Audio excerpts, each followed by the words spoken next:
ओमकारेश्वर जी, मैं सिर्फ इतना कह रहा हूं, उन लोगों को यह सबक मिलना चाहिए, और हम लोगों को, दर्शकों, आपको भी, द पीपल, 140 करोड़ लोगों को देखना चाहिए कि जब शेख हसीना क्या थी, you can like a leader, you can dislike a leader. उन्होंने क्या किया? अमेरिका को एयरबेस, नेवल बेस नहीं बनाने दी, चाइना को तीसरा प्रोजेक्ट में नहीं घुसने दिया।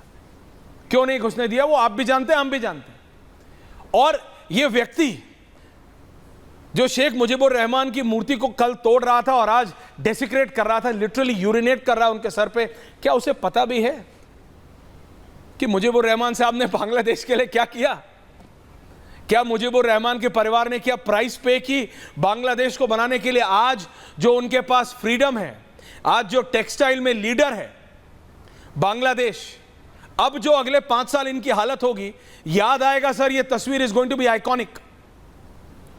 आइकॉनिक इसलिए कि बांग्लादेश के उन लोगों को यह याद दिलाएगा कि किन लोगों से उन्होंने मदद मांगी थी और क्या हाल होगी डेमोक्रेसी का अब बांग्लादेश में। Omkareshwar ji, your view point sir. Satish ji, आ रहा हूं इसका। ऐश्वर्या जी, ये बड़े दुर्भाग्य की बात है कि बांग्लादेश में एक बार फिर से वही ताकतें सिर उठा रही हैं जो पाकिस्तान में, अफगानिस्तान में और दूसरे कंट्रीज़ में हैं। एक तरह से कट्टरपंथी ताकतें जो बांग्लादेश को बर्बाद कर सकती हैं, जो स्टूडेंट मूवमेंट में, छात्र के आंदोलन में घुस गई हैं, और वो जिस तरह से उसका रूप दिखाई दे रहा है, आश्चर्य है कि अपने ही देश के निर्माता की मूर्ति को आप कैसे तोड़ सकते हैं, उसको उस पे ऊपर कैसे यूरिनेट कर सकते हैं। लेकिन ये भी दुर्भाग्य है कि बांग्लादेश का निर्माण करने के बावजूद, उसको बनाने में एक बड़ा योगदान देने के बावजूद, हम बांग्लादेश को एक दोस्त नहीं बना पाए, एक अच्छा पड़ोसी नहीं बना पाए। 25 साल की फ्रेंडशिप ट्रीटी की थी, वो ख़त्म हो गई, और वहाँ हम देख रहे हैं कि चाइनीज़ इन्फ्लुएंस बढ़ रहा है, हम उसको रोक नहीं पा रहे हैं। 15 साल शेख हसीना की सरकार रही, जो कि दोस्ताना सरकार है। शेख हसीना दोस्ती हमसे करती रहीं और पींगे लड़ाती रहीं चाइना से। इस अपराइजिंग के दौरान भी, 1 जुलाई के अपराइजिंग के दौरान भी वो चाइना होके आई हैं 2 दिन का दौरा करके। 21 समझौतों पर हस्ताक्षर किए हैं उन्होंने, 21 डॉक्यूमेंट्स पे इस दौरान, अभी 2-3-4 हफ्ते पहले भी उन्होंने साइन किए हैं। तो हम लोगों को अंधेरे में रखा, भारत को अंधेरे में रखा, और जिस तरह से आई बेग टू डिफर को उन्होंने, Omkareshwar ji, I beg to differ, America को ये पसंद नहीं आ रहा था। ओमकारेश्वर जी, आप भी बहुत एक वेल रेड सीनियर पत्रकार हैं, आप एग्जैक्टली जानते हैं शेख हसीना चाइना क्यों गई थी, उस पे रोक। आपने भी कितने आर्टिकल पढ़े? शेख हसीना को पता था ये हो रहा है। पांडे साहब, शेख हसीना को एग्जैक्टली पता था ये होने वाला है।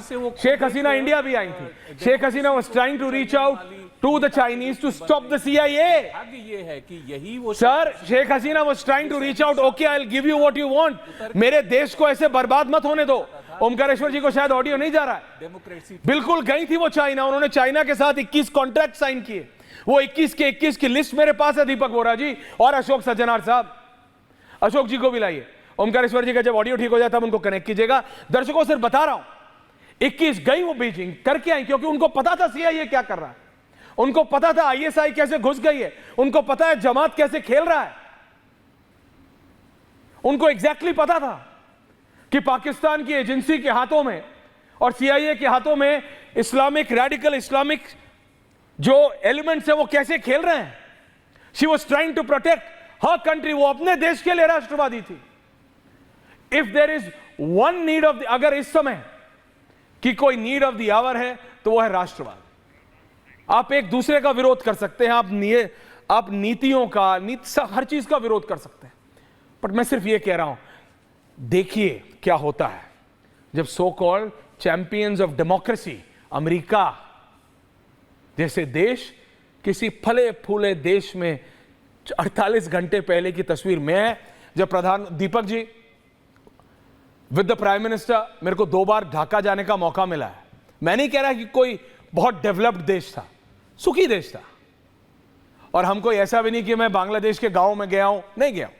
ढाका में गया था, 5-7 जगह गया विजय जी, जहां पे प्रधानमंत्री जाते हैं। आपको पता है पत्रकार कैसे ट्रैवल करते हैं, हम गए। हां, मैं उनके जाली वाले ऑटो में जरूर बैठा, नॉर्मल मार्केट में जरूर गया, कपड़े देखने के लिए गया, मैं गया।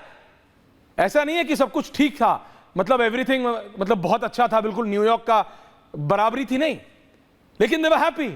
और हर 5, 7, 10 दुकान के बाद एक हिंदू की दुकान थी।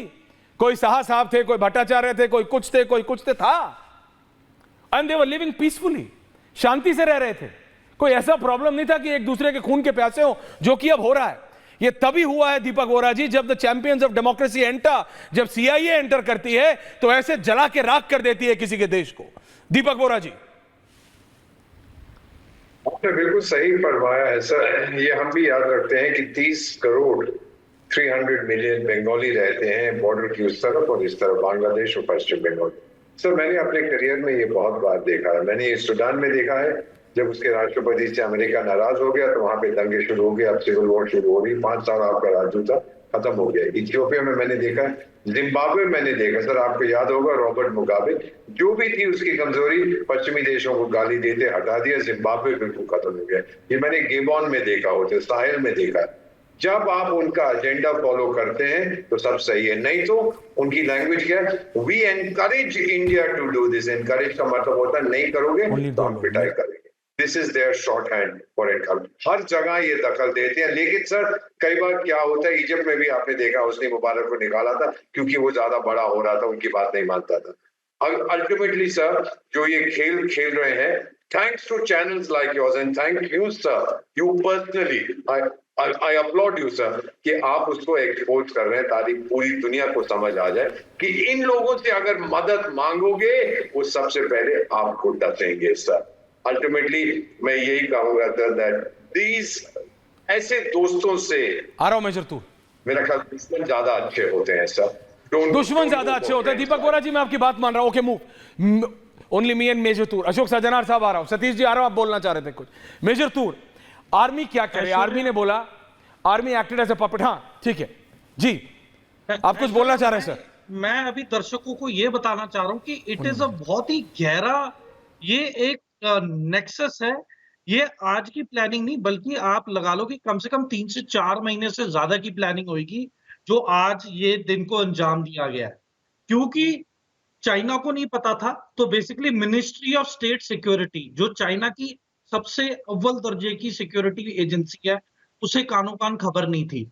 और ये जो अंजाम दिया गया है, ये सीआईए और आईएसआई का जो संगठन है, ये दोनों ने मिलकर ये खेल खेला है। अब इसके रिपरकशंस क्या होंगे? आईएसआई सैंडविच हो चुका है सीआईए और एमएसएस के बीच। अब it is a fight between east versus West. अब आईएसआई ने चुना किसका साथ? अमेरिका का साथ। और अमेरिका इसलिए डेस्परेट है क्योंकि उसके पास कोई भी मिलिट्री बेस सिवाय डिएगो गार्सिया के यहां इस इलाके में, इंडियन ओशन में कहीं पे भी नहीं है सिवाय डिएगो गार्सिया के।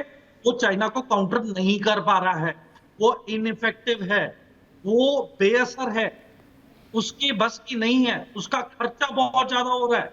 जो इन्होंने फ्लीट भेजी नहीं है, ठीक है, इंडियन ओशन में इन्हें ठहरने का कोई इलाका नहीं मिल रहा।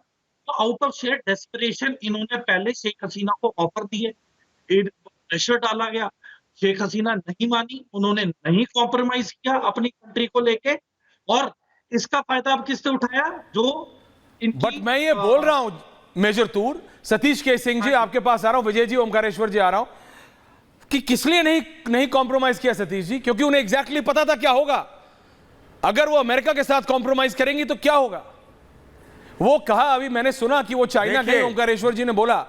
वो क्यों गई? बिकॉज शी नो कि अमेरिका क्या कोशिश कर रहा है। आप लगता है कि बांग्लादेश के प्रधानमंत्री को पता नहीं होगा कि उनके देश में उनके नाक के नीचे बैठ के उनके आर्मी चीफ क्या करने का प्लान कर रहे हैं? ये लोग क्या करने का प्लान कर रहे हैं? प्रोटेस्ट हमने भी देखा है सर, आपने भी देखा है, आप मेरे से इतने सीनियर हैं। देख कैसा प्रोटेस्ट ऑर्केस्ट्रेटेड है, फॉरेन अफेयर्स कब इन्वॉल्व होते हैं समझ आ जाता है। सतीश